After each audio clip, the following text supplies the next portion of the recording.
first try. I don't wanna go crazy, oh yeah, crazy, but I really need my lady, oh yeah, I don't wanna go crazy, oh yeah, but I really need my. Yeah, it's your girl Tiny, and I'm back with another video, gang. So as you can tell by the title and the thumbnail, you already know what this video is going to be about. This video is not going to be a regular, schmegular sit-down video. It's not going to be a regular, hyped up video, you feel me? This video may be a little sentimental, but we going to push through it, you feel what I'm saying? So if you want to hear about what this video is going to be about, or if you want to know in details or whatever the case may be, just keep watching. And yeah, I just want all y'all to know that after I drop this video, I don't want no sympathy from nobody, because I don't like sympathy. So you feel me? With the strength of, like, I already went through it, that's one, and two, I'm okay, as y'all can see. So you feel me? Y'all don't have to give me sympathy, because at the end of the day, I'm strong. It made me better. And yeah, so y'all don't have to give me sympathy after this video. Y'all, you feel me? Just be happy, you feel me? Just be happy that I'm finally sharing with y'all what I've went through, my story, my part, and everything. So without further ado, make sure you like, comment, and subscribe. Press that bell notification. Make sure you follow me on Instagram. Make sure you follow me on Snapchat. All of that good stuff. All my social medias will be linked down in the description below. So yeah, if you could relate, you can always text me for advice. You feel me? I'm very open. So yeah, if you can relate or you go through the same thing, I hope this video is very helpful. And yeah, we're gonna get into it. All right, so first things first, boom. So I got surgery it's about to be 3 years since I got surgery. Right now it's 2 years. January 10th make 3 years since I have gotten my surgery. And ever since I got surgery, y'all always been asking me to drop a video explaining what happened to me, why I had to get surgery, what's going on, because y'all see my scars. I will show y'all at the end of the video. I will insert clips or whatever. But every time y'all see my scars, y'all always ask what's wrong with me, how did I get that? And y'all always have a lot of questions. Y'all always ask me, can I drop a video? Can I drop a video? But I never wanted to drop a video, because you see, when you put your business out there on YouTube, it's like you feel like you don't have any privacy no more. So I wanted that to at least be something that I kept to myself, or within my circle of close friends and my family. So now I feel comfortable enough to actually tell y'all what happened, because at the end of the day, y'all support me. So I feel like y'all deserve to know what I've been through, or not everything I've been through, but I feel like y'all deserve it, because one, y'all stuck around when I went through this and I couldn't post, like, so it's like I feel like y'all deserve the explanation. And one is like, I have scars and I wear exposing, revealing clothes, so y'all gonna see it, y'all gonna keep asking about it, so why not just explain to y'all now? Tissues ready, because some of y'all might cry. I don't recommend nobody to cry. I might shed a tear a little bit, but I'm not, because I feel like I'm good now. So you feel me? Just get y'all tissues just in case y'all cry, but don't cry, because I'm good and I'm better, and that's just on period. So it all started when I was 15. I think I was a sophomore in high school, and basically I went to the doctor one day for a regular checkup, and then you know how they tell you to bend over for your spine, like to check your spine. So when they did that, they realized that my spine was out of place. And they think that the cause of it, like, I wasn't born with, like, my spine being out of place. So this had to happen from, like, previous car accidents when I was younger, like, around before I even hit my preteen stage, like when I was 8, 6, like, I always got in continuous accidents. No, it was not because my mother don't know how to drive. It's simply because we was never at fault. Any car accidents I had, I was never at fault. It was people that crashed into us. So they think that, and my family believe that it's from previous car accidents where, like, we always thought it was never nothing wrong with me. X-rays would come, like, they would never, if they seen something, I was never told that it was something wrong in the x-rays, you feel me? So, but I wasn't born with my spine being out of place. So basically, when I was 15 or whatever, I went to the doctor, and they basically told me that I was they diagnosed me with scoliosis. You can't really be diagnosed, but that's how you say it in medical terms. Like, I was diagnosed with scoliosis at 15. So I wasn't born with it. It was from previous accidents. So basically, I guess you would say it was like a spine fracture, but I never had any problems like growing up until I started hitting 15. Like I would always get back problems out of nowhere. Like it was always something when I like soon as I started like becoming more active, like joining the cheer team, trying to run track and stuff like that. It was always problems with my breathing. It was always problems with my back. So I had to go to the doctor, and of course I'm gonna tell them what's wrong with me. So that's when they told me, oh, you was diagnosed. I'm diagnosed with it. So I had to do a couple x-rays, you know, going on. It was a long process before I got my surgery. It was like maybe, I would say maybe a few months, almost a year until I got my surgery. So it was multiple times of like scheduling doctor's appointments, going to the doctors, getting x-rays done. And basically, I'm gonna also insert pictures of my spine before and after my surgery. So basically, my spine was like out of place. So like it was always straight when I was born. I wasn't, like I said, I wasn't born with scoliosis, and it's something I developed over time. Like as I got older and tried to grow, my spine basically would shift out of place. You get it? So yeah. So basically, my spine had two curves in it, and I was only 15. So I don't like. If you was a doctor, then you'll be able to like, not even if you was a doctor, but you wouldn't be able to notice that I had it unless I mentioned it to you, because even the doctor said it. Like there was a point where I was tipping over a little bit, or not tipping over, but just walking with a lean, and that's not normal. So of course they have to look into it. If y'all don't know, scoliosis is like basically displacement of your spine. Like your spine is out of place. Your spine is supposed to be straight. It's not supposed to be curving or anything like that, and that's what my spine was doing. So it's scoliosis, but they don't know how I got scoliosis because it goes deeper, more to, they got to look into previous accidents from when I was younger, but nobody's going to do all of that. Listen, you got scoliosis, what's the next step? You feel me?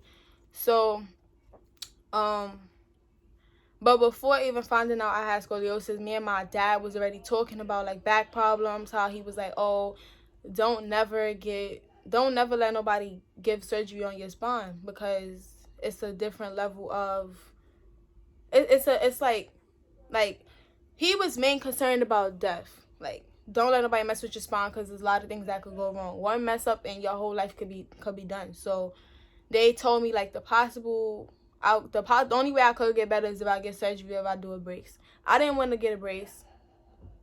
That's just, I'm stubborn. I didn't want to get a brace because I'm not waking up every day to put on a brace and stuff like that. And I damn sure wasn't getting surgery because I already had in my mind like, what if I die? What if this goes wrong? So I didn't want to do surgery. So, but before even getting surgery, I had multiple doctor's appointments. I had doctor's appointments back to back of x-rays. I had to go to like 3 different doctors to get x-rays. I had to get MRI scans. I had to get so much stuff done, y'all. It started with the x-rays, and then once for sure that they knew like nothing else was gonna help, they knew like, and they already knew I was gonna have to get surgery, but they have yet to inform me. So like I had to get an MRI. If y'all don't know, in my old videos I used to have like piercings right here and like all in my ears, but I had to take all of those out because you can't have metal when you get MRI scans. And MRI is basically when they scan like the inside, they try to scan the inside of your body to see like what's wrong and stuff like that, what's going on inside your body that they can't physically see. I think that's what an MRI is. It's something like that. It's a big machine and stuff like that. It got lights and stuff like that, all of that. So yeah, I had to get an MRI scan, and then I had to go to my doctor, and they ask you, do you want surgery or not? And if you don't want it, they can't force you to have surgery.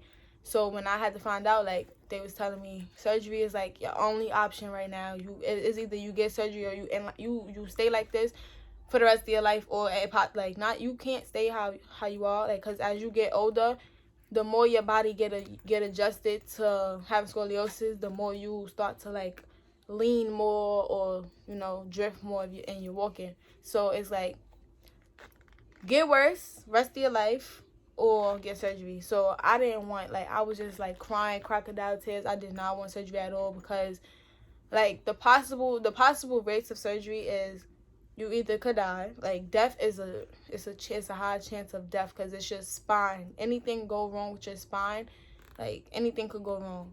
So death was one of the possibilities. Another one was being paralyzed. So I didn't want to, like, if I was saying if something went wrong, is either I could die or I was gonna get paralyzed. So it was like, either way, if I pick surgery, it was a win-lose situation. It's all on me. Do I have enough strength to take on a big surgery like that?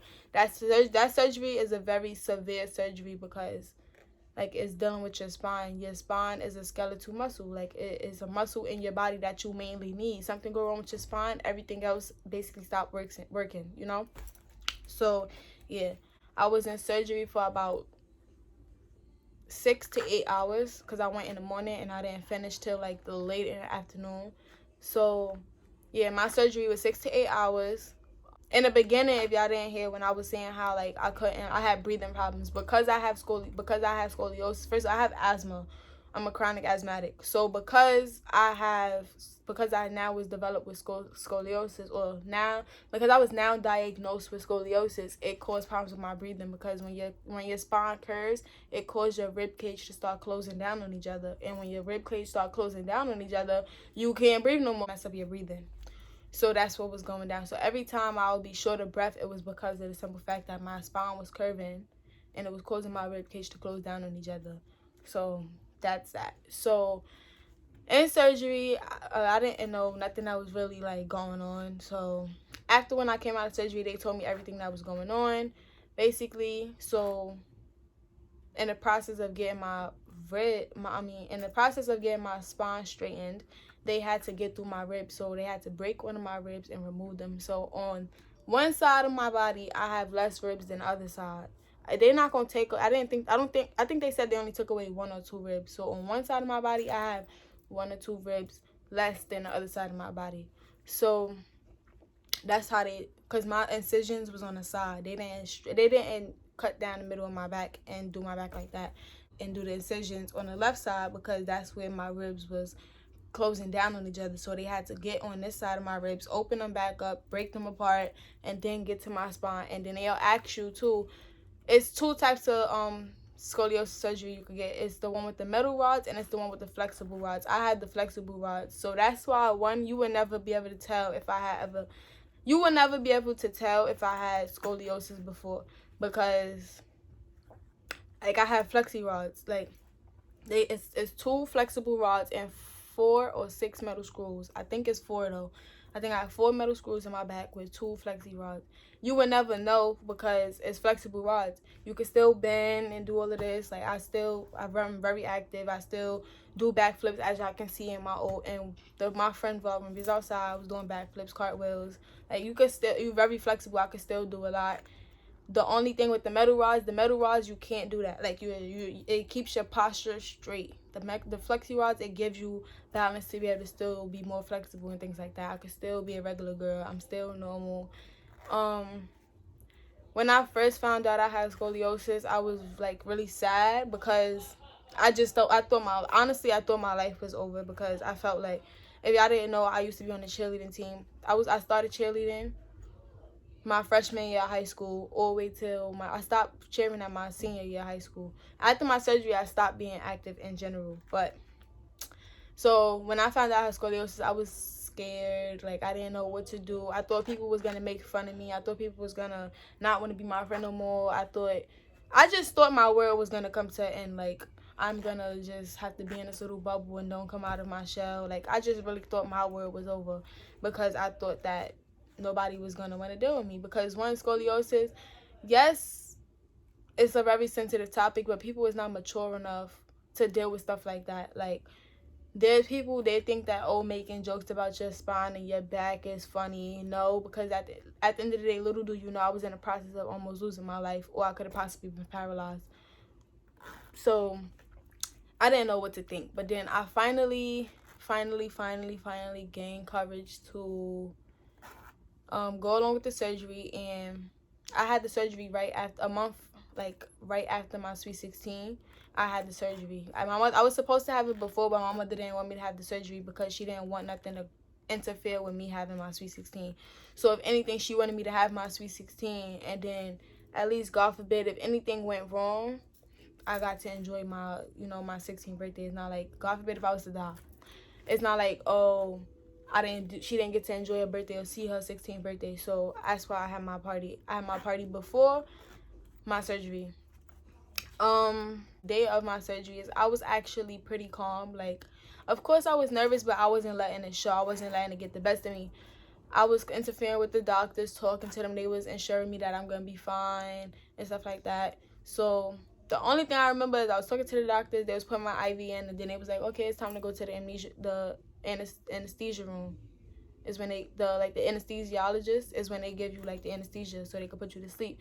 So they was talking to you, they lay you on the table, they transferred me to the table, and then like you got to take all your clothes off, so you just have this gown on. They transfer to you to this metal table. It was so cold. They lay you down, and then they talking to you, and they gonna put the tube. They had like a tube down my throat, so there was a tube down my throat, and then they had some other tube, and then last thing I know, I just was out for the count. And when I woke up, of course my mother and my father was still there. Yeah, I didn't know that at that point, I didn't even know that my ribs was going, like, they had taken out 2 ribs. So they told me, like, okay, yeah, so we have to tell you that. I was like, oh, okay, like, for me, I didn't know. So I couldn't be mad because, like, if they ain't tell me, I would have went the rest of my life without even knowing I had 2 less ribs, you feel me? So it was like, okay. The healing process, my doctors told me every day, you healing faster than anybody we've seen had this surgery. They were saying, like, you're very strong. Like, let me tell y'all. So when I came out of surgery, I had a chest tube, which was, I'm going to show y'all my scars after. I had a chest tube on the side of my, on my side. And then I had they had, like, my incisions where they actually went in, the bigger incision. It was, like, covered up in gauze and stuff. And then I had a hole in the top of my side, like, in my side where they had the chest tube. Then I had epidural in my back. So I was, like, wired up. I had epidural in my back, a chest tube, my incisions. Like, I had a drain from my incisions, like, the blood and all the fluids could drain out. Then I had a catheter in, which is the tube that they put up your vagina, or if you were male, they put a tube up your penis so that if you gotta piss, you pee through the thing. You won't pee on yourself in the bed. So I had all of those hooked up to me, and then within the second day, I got my catheter removed because me personally, if I have to use the bathroom, I cannot sit there, whether it's a tube in me or not, I cannot sit there and just pee. Like, I have to get up and go to the bathroom. And I kept telling them that I have to pee. They said, oh, you can't move. You cannot move. I was telling them, I started crying because I wanted to pee. Like, I was really crying because I really just had to use the bathroom, and I was not trying to use the bathroom myself. So they walked me to the bathroom. First of all, I didn't know how to walk. Once you get this surgery, you have to learn how to walk all over again. It's like you're a baby all over again. You can't do nothing. Like, so after surgery or whatever, the second day I got my catheter removed, and then so I was able to always go to the bathroom and pee, but I couldn't do it on my own. Of course, they had to walk me to the bathroom and sit me down on the toilet, and I just had to pee on my own like that. What else? Also, I couldn't eat. First of all, the day before the surgery, I couldn't eat no food. Like, after 12 o'clock, I can't eat no food because you're just not supposed to. It's like, it could mess up the anesthesia. So if you eat a certain food, or if you just eat in general, it can mess up your anesthesia, and it can make your whole surgery go left. So I came out of surgery, I was hungry, but I could only drink liquids. Like, I can't eat nothing. Like, I had to drink apple juice, Jello. Like, I couldn't eat no solid foods. I had to straight drink liquids.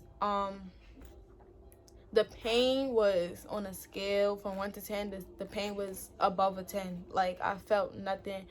Like, but me, I have a high pain tolerance. So if the pain is a 10, yeah, it hurts, but it don't affect me as much as it would hurt somebody with a lower pain tolerance than me. So I was okay. And then on top of that, I had epidural. It was a button that they gave me for epidural. So anytime I felt pain, I just clicked the button and it would run the epidural right through me.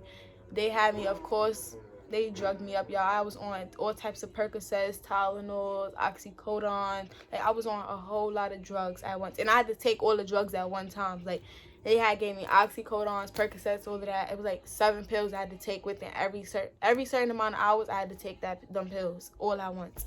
But I have no problem with, like, taking pills at all. What happened? I have videos from when I was on the anesthesia. I would include it. I don't really care. Perfectly fine. I keep asking the nurse why I'm crying, because they said it's the medicine making me cry. Like, what? I'm not even sleepy. I just want to speak to one person. Now, if you want to FaceTime me, you can. Make me laugh, because I'm in a good mood. Nothing is really affecting me because within them 3 years, I am way better than I ever been, and I don't regret getting surgery not one bit. But yeah, I had to learn how to walk all over again. They had. Oh boy. Oh boy. She came up from the PICU yesterday on the texting on the phone and eating sunflower seeds. Wow. Thank you. And they had, as I laid in the bed, they had some like massager wrapped around my feet, wrapped around my ankles, so like it could keep my circulation of my legs running, because if they don't have that, then my leg, that's how I become paralyzed. So if they didn't have that, I would have been paralyzed. So it keeps the circulation, and they'll come in there checking you every 5 minutes. Can you feel your legs? Can you move your toes for me? Do you feel your toes wiggling? Like they'll go over there, little procedures just to make sure you're not on a note of possibly being paralyzed, just to keep checking on you. I had to relearn how to walk. I had to learn how to hold my posture straight. Being that my spine did get straightened, they had to teach me how to like keep my posture straight instead, so I won't potentially start leaning back over, which would make the whole surgery pointless, and I have to just do it again. What? I was just mainly scared of the outcome. I didn't know if I was strong enough to go through with it. I didn't know. And like I said, you won't know your own strength until you go through whatever you go through. Me, I didn't know I was that strong until I went through having that surgery. After having that surgery, it showed me how strong I've been. Yes, I've been with my health. When I was younger, I've always been hospitalized. Like I have asthma, so I used to be hospitalized for my asthma and stuff like that. Now this was something like very severe, very different. It was life-changing for me. So yeah, now my surgery is like, now I'm gonna show y'all. I'm gonna insert clips. You feel me? I ain't got no earrings and I look like a little dyke, but it's whatever. Let me think. I went back to school within 4 months after my surgery, and I wasn't supposed to go back to school until a whole nother year. I was homeschooled. I was always pushing myself, walking around. I couldn't wash up myself. My mom had to wash me up, or my friend Shanika, if y'all should know who she is. My friend Shanika. She always came to my house. Like she helped me wash up. Like I had my aunts help me wash up. I couldn't do nothing. I felt so crippled. I couldn't wash myself. I couldn't go to the store. I couldn't even get out my bed. If I get out my bed, it would hurt so much. Like it would hurt so much. I was crying.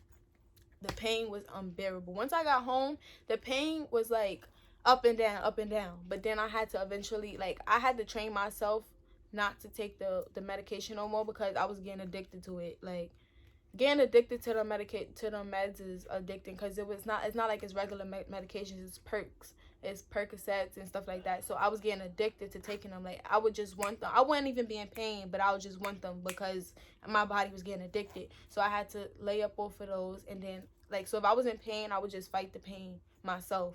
Yeah, it hurts, but it's like that's the only way you'll get stronger, honestly, if you make yourself get stronger. So I would like, you know, I'd stop taking the pain. If I had pain that was unbearable, then I would probably take a Tylenol and that's it. But I wouldn't force myself to take anything stronger. But as time went by, I just stopped taking them because I didn't want myself to become addicted to drugs. Like I didn't want to be addicted to Percocets and stuff like that. Like I didn't want to. So I just had to gain my own strength. And as time went by, I just got more stronger and stronger. I eventually started to learn how to walk because I'm the type of person, I don't like to feel like I'm being tied down or can't do nothing. So of course I'm gonna get tired of laying in bed all day, can't do nothing, I get hungry, I gotta wait on other people's time. And so I just was getting up, taking my time, walking slowly, one foot. You know, I really had to learn how to walk. I did not know how to walk. After surgery, I didn't know how to walk at all. The doctors had to teach me, put this foot first, and I had to really walk again, learn how to walk again. Yeah, so like recovery, it was kind of smooth because I wasn't like, it's not like I was stressed. What else? Always nervous, but I like, even to this day, any boy that I talk to, I don't automatically say, oh, because for me, any boy I talk to, of course they're gonna see my scars, like that's my boyfriend, or that's somebody I see myself wanting to build with somebody. So of course they're gonna see my scars, and of course they're gonna ask what happened.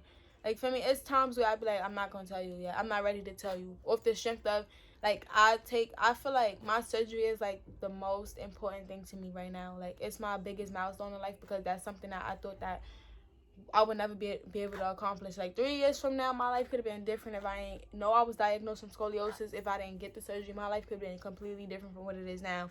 Or simply 3 years ago, I could have been dead if surgery, like, it sucks to say it, but it's like, 3 years from now, if surgery would have went wrong, I could have died. Or I could have possibly, like, I could have been, life could be different from me 3 years ago. Life could have really been different from me. God forbid it didn't work properly, go through properly, I could have been paralyzed, or I could have been dead. Or the simple fact that if I didn't get surgery, I could have been tilting over, getting bullied, getting shamed, and all of this. Life could have been different. But I'm always grateful for what I've gone through, what I've been through. I would never look at what I've been through as a mistake or regret. I don't regret it not one bit, because I'm very well and very able. I am normal. I don't feel like I'm different from anybody.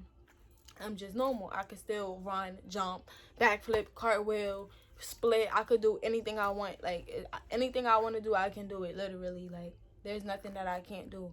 So I'm very grateful for the surgery, because I feel like if I didn't have it, I probably would have been depressed. I would have been sad, unable to do things. Yes, I still, like, I'm pretty much sure if y'all got me on Instagram, I'll be on live, or just in general, if you got me on any social media, I'm like, oh, my back hurting. Yes, I still get hella back pains, but it's normal. Like, I still get back pains, because it's normal. Like, they cannot correct your spine 100% and get it completely straight, you feel me? So they straighten it as much as they can, but you will always have back pains off the strength of that's how your life was before. Like, just because your spine is straight don't mean that your back is not gonna hurt no more, because you still have to, it's still things you have to learn. You gotta learn how to pick up things properly. So yes, I still have back pains till this day, but the back pains that I have now are very mild. Like, all you have to do is put on a hot compress, like a heating pad, and you'll be good to go. I'm very grateful for what I've been through, because if it wasn't for that, who knows where I would have been right now. I'm not gonna say I was always scared to tell y'all. I was always nervous to tell y'all, because I didn't know how y'all would take it. I didn't want disrespectful comments and things like that. I might turn the comments off for this video, but yeah. So, off the strength of, like, negativity, you feel me? But I was always nervous to put it out there, because one, yes, I have a social media platform, but now my platform is bigger. So of course, as my platform grow, I'm gonna get more nervous to want to say something. But I had to understand, like, I had to sit myself down and really understand, like, this is something that happened 3 years ago. So what somebody got to say is not gonna affect you, because within them 3 years, nobody knew what you went through. So just because they know what you go through now, what makes it any different, you know? So, you feel me? Like I said, that is the story of what happened to me, and I'm gonna show y'all my scars. And yeah, tiny ass scoliosis. I still got scoliosis. Oh, one thing I also forgot to mention to y'all is that before my surgery I was 4'11", and when I came out of surgery I was 5'2", so my spine stretched out like a couple inches. So now I'm 5'2", and I'm just gonna be 5'2" for the rest of my life, honestly, y'all. Yeah, so I have scoliosis, and I'm still a regular ass girl. I could do anything I want, nothing changed. And if you got something to say in a negative way, you could kiss my ass, because honestly, if the shoe was on your foot, how would you be able to deal with it? You feel me? You can't knock nobody down. So at the end of the day, yeah. And for the ones with positive comments and want to send nothing but love and support, I appreciate every last one of y'all. And if you are going through this and you feel like you scared, I'm gonna tell you, it's nothing to be scared about, because I've been through it. I know how it feels, and I'm not gonna tell nobody anything that will put them in a bad place. So I've been through it, and I kindly, really, really, really do highly push you to get that surgery, because at the end of the day, girl, you only gonna get better, and that's just on period. Like, it's you gotta think about the good before you think about the worst. So, and live in the now, not the future. Live in the present. Live in what's going on now and not in the future. You feel me? Just have high hopes and good thoughts. And if anybody going through it, y'all wanna DM me about it, y'all can feel free to DM about it. I'm gonna give y'all all the advice y'all want. I hope this video was helpful, and Tiny love y'all. I'm gonna show y'all though my scars, so hold on. So my incisions are on the left side of my body, so I'm gonna show y'all the first one. The first one is right here. Let me see if I can see. Hold on. This is my first, I'm trying to make it. There you go. This is my first incision, which is, I'm sucking in my stomach, y'all, so. But this is my first incision, and as y'all can see, my ribs are poking out. Like, it's not because I'm skinny, but like, even if I gain weight, my ribs will always look like this. But they took out the 2 ribs right here. So I'm going to try to see if I can show y'all the difference. Like, you can see my ribs, like, it go all the way down to right here and it stop. Over here, those ribs is missing. Because they broke those 2, so I only have these ribs. And then my next incision is right here. So this is my scars. Let me see. So this is my scars. This is where the chest tube was, and this is where they did the incision to get to my spine. So they opened this up, broke the 2 ribs, and then they did the surgery. I don't know how they got to my back from right here, but that's for them to answer. And this is where I got my chest tube removed. And for anybody that would like to know, I will put my surgeon doctor information in my description, so y'all can get y'all surgery done by them, because I feel like if I would have went to a different hospital, my recovery could have been pretty different. I felt like I was very comfortable with that doctor specifically. I was very comfortable with being in the hospital. I was in Mount Sinai in Manhattan. I love that hospital so much because they treated me so well. They always made sure I was, like, always okay. 100%. I highly recommend them. And I will definitely put my doctor's information in the description. If anybody is going through this and needs some type of guidance, reach out to them. And y'all can always reach out to me. But, like I said, it's no need for sympathy, y'all. I'm okay. I'm all well. Y'all can see I always make TikToks dancing. I'm very well. And I'm always going to be okay. But I'm out. Love you, gang. Peace.